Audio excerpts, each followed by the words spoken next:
sur l'actualité du jour. Oui, on repart de l'arrestation ou des arrestations d'imams soupçonnés d'être de connivence avec des milieux terroristes. Et vous avez la parole. Parole aux auditeurs. L'actualité, qu'en pensez-vous?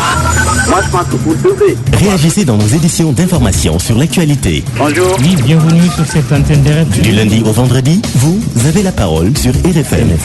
Nous donnons la parole au président du réseau des journalistes pour l'information religieuse, Mohamedou Barro. Bonjour.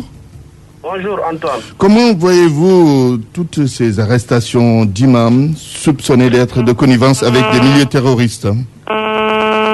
D'abord, ce qu'il faut constater, c'est que l'État est dans son rôle de sécurisation et d'anticipation sur n'importe quel événement malheureux qui peut survenir dans notre pays. Mais il faut reconnaître donc que cela est arrivé dans un contexte particulier où nécessairement il faut jouer sur deux leviers, anticiper sur des événements qui pourraient éventuellement arriver, mais aussi éviter qu'une forme d'arrestation ou une série d'arrestations puisse créer l'effet contraire même de ce qui était voulu. Justement, comment gérer tout cela pour que on n'obtienne pas l'effet boomerang?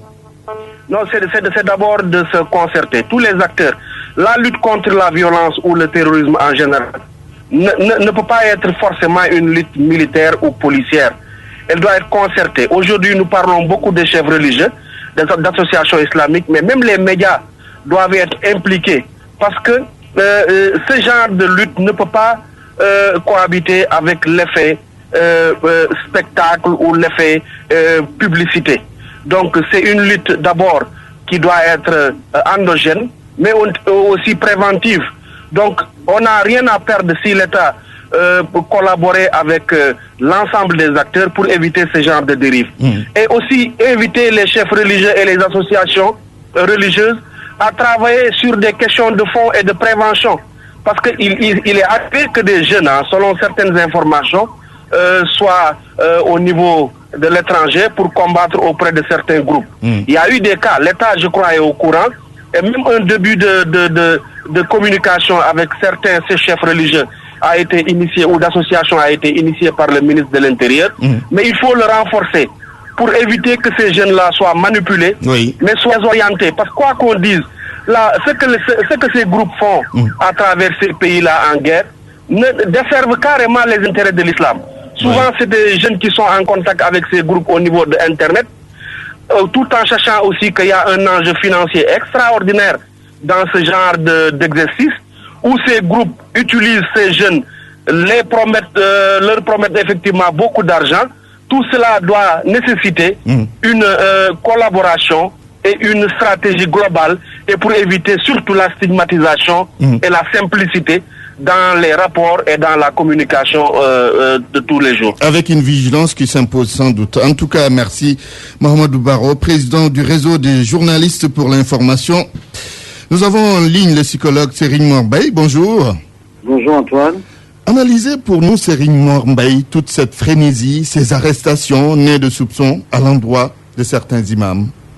Moi, je pense que les soupçons, il faut bien soupçonner, parce que ce pays est ouvert. Voyageant dans la sous-région et a été dans une zone d'occupation des djihadistes. Le Nord Mali, oui. Le Nord Mali, ce qui est évident, c'est que nous sommes un pays à haut risque. C'est une évidence. J'ai écouté votre collègue journaliste tout à l'heure sur l'action préventive. Oui. L'action préventive doit d'abord passer par la communication, inévitable. Il faut que les populations sachent. Parce que ce caractère endogène de la prévention suppose que les populations identifient les activités de ces groupuscules djihadistes, en fait, qui sont des bandits, et qui, bien souvent, usent de subterfuges tels que, l'argent facile auprès de populations tout à fait pauvres. Oui. Et des populations pauvres, Dieu sait que nous en avons. Oui. Toutes ces populations, par exemple, de jeunes, qui sont désœuvrés, qui n'ont pas de perspective, tous ces jeunes talibés mendiants dans la rue. Au Mali, par exemple, les djihadistes ont recruté les enfants qui erraient et qui étaient issus des médersa. Oui. des médersa, l'équivalent un peu de nos daras et qui étaient désœuvrés dans la rue. On leur a donné des kalachnikovs et puis de l'argent.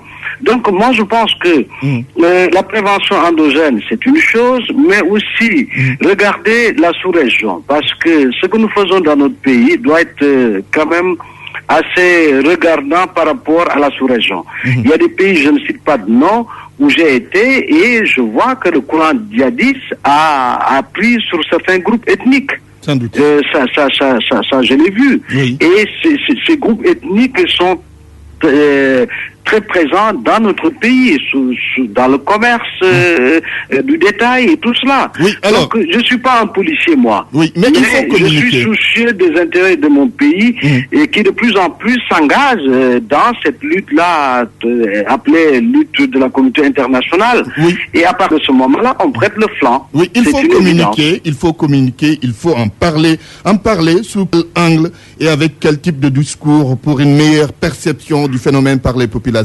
Non, mais je pense que j'ai entendu récemment un débat à Walfadjri, en français. Un très bon débat. Avec des spécialistes, je pense que c'était des gens de notre police et tout ça. Et je pense qu'il faut ramener ces débats-là au niveau des populations pour que les populations soient vigilantes. Parce que on ne peut pas, la police n'est pas partout, mais il y a des îlots dans ce pays où les gens font ce qu'ils veulent. On sait qu'il y a des gens qui ont beaucoup voyagé et qui ramènent beaucoup d'argent dans ce pays, qui créent des écoles coraniques ici et là. Oui. Mais l'État est obligé de quelque part d'aider les populations à comprendre les enjeux du monde. Absolument. Tu vois, c'est une obligation. Et comme il a dit, il faut un caractère plus disciplinaire dans cette lutte-là. Et je pense que s'adresser aux jeunes est une très très très bonne chose. Parce qu'Internet est une fenêtre ouverte sur le monde.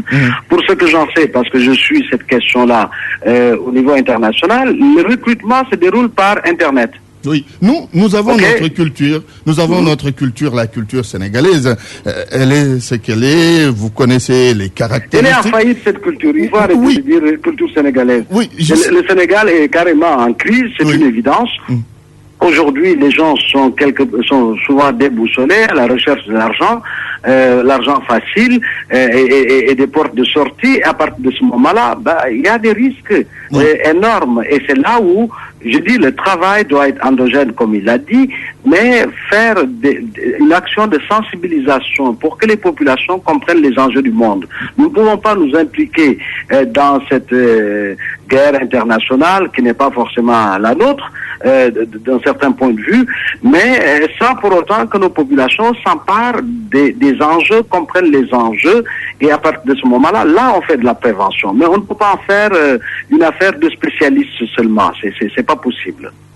Merci, Serigne Mor Mbaye, psychologue. Vous analysiez pour nous toutes ces questions relatives donc au terrorisme.